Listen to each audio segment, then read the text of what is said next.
C.J. Dennis, one of Australia's greatest poets, created the beautiful singing gardens in Toolangi, Victoria.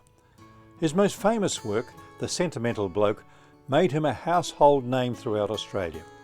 His success enabled him to buy the land at Toolangi and with his wife Biddy to plant the singing gardens, he also called Arden. The C.J. Dennis Society, created in 2008, has held yearly festivals and national poetry competitions in the singing gardens, except in 2019 and 2020 because of the COVID-19 pandemic. In 2021, the Society worked hard to set up a Zoom conference thanks to the sponsorship of the English Speaking Union in Melbourne. ESU is very content to support the efforts of DEN's modern fans, the organisers of this event, and all the friends of C.J. Dennis, in recognising this unique Australian and promoting his works as widely as possible among the Australian community. It was a great success, with Zoom technology allowing people of all ages and backgrounds to participate live. The conference lasted several hours, and this video shows just a few edited highlights.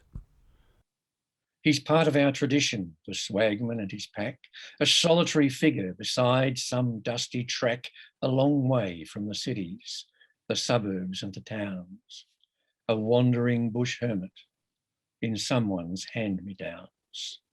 I'll probably read it off the screen if that's all right. That's fine, yes. I'm just in the car, so if I look weird, it's because I am weird. I'm in the car.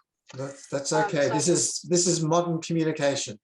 It is. I've got everything balanced on a knee and a gear stick, so I'll just bring up the screen.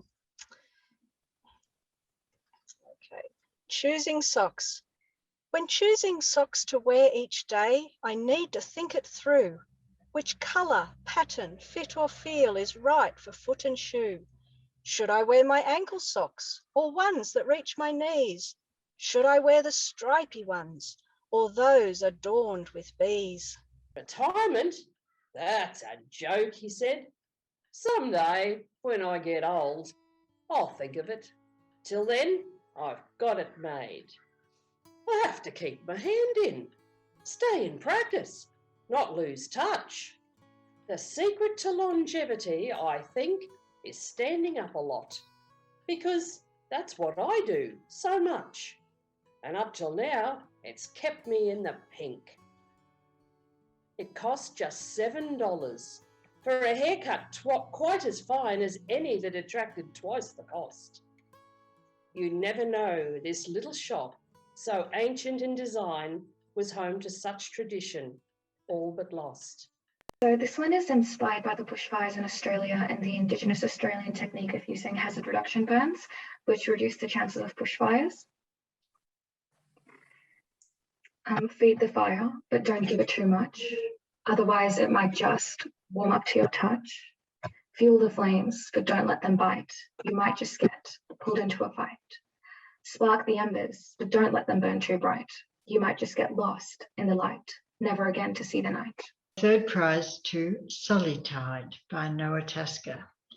Tied down, locked down, stuck in the hole. Can't go in, can't go out, where can you go? Constant replays, songs, sports, shows. Waiting, wishing, wanting, wistfully warbling whenever. Rewatching reruns on the telly that we've seen already, once, twice, 3 times shown. Just watched that, seen that before. The government said it was for the best, and who are we to attest? Now my father was a farmer, as his father was before, just sowing things and growing things in the far-off days of yore. In the far-off land of England, till my father found his feet in the new land, in the true land, where he took to growing wheat. Wheat, wheat, wheat. Oh, the sound of it is sweet. I've been praising it and raising it in rain and wind and heat since the time I learnt to toddle till it's beaten in my noddle is the little song I'm singing you of wheat, wheat, wheat. The editor. What a literary expert the editor must be. There is so much more to English than dotting I's and crossing T's. I couldn't be an editor. They know more than just big words. They can properly organise them, adjectives, nouns and verbs. Every sentence must be carefully checked. Has it a verb and subject, or is it just a fragment of the writer's sentiment? The magpie sits and listens. His feathered head is still. Something seems to worry him. He waits and waits until a threat, a bike comes zooming. It's moving very fast. A flap, a swoosh, a swoop. Aha! She's riding off at last. The magpie's running back and forth. He's pecking at the ground. His magpie chick is pleading for the bugs that he has found. My sisters were so horrified at his ugly Aussie look. Wow, this is more realistic than looking in a book. His features were quite quiescent. They even were to Dad. His back left foot was missing, which must have felt quite bad. Perhaps he lost it in a fight, said Dad with a closer look. And then he joked how might he taste if we gave him a cook. Strangers begin to land ashore. Creatures watched them nervous. They scared nature to the core. They weren't giving service. Tents appeared out of nowhere. Fish died in their homes. The forest went through wear and tear. Trees talking in hushed tones. Bleak buildings began to spew smoke. The sky turned blue to grey. Wildlife scurried away from homes. They are here to stay. Once a warm, sunny paradise turned into a wasteland. Now we have to pay the price. We all have to lend a hand. If we lead this land to its doom, we will pay somehow. We can't be greedy. There is room. We will fix. That's a vow. It really happened. My sister had found a stray cat. So it's just a little funny poem about this stray cat. And it's called Elvie the Stray Cat. She called her Elvie and loved her so, a fat little stray with a bright pink bow. Then my sister said she had to go to Sydney on tripping and need you so. I said I'd care for the cat, you know, with bulging belly and face aglow, which seemed each day to grow, grow, grow. Then with sister gone, the cat was mine, mine, mine. I called to Elvie, it's almost 9. I have your favourite mince with brine. But this was odd, it wasn't fine.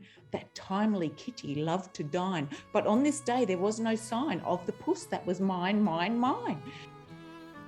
The Zoom was so successful that when the 2022 festival returns to the Singing Gardens, it will be zoomed again with even better technical equipment.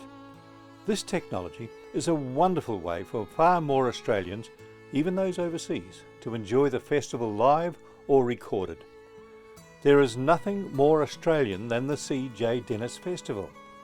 We hope that as you watch this YouTube video, you'll agree it is well worth supporting.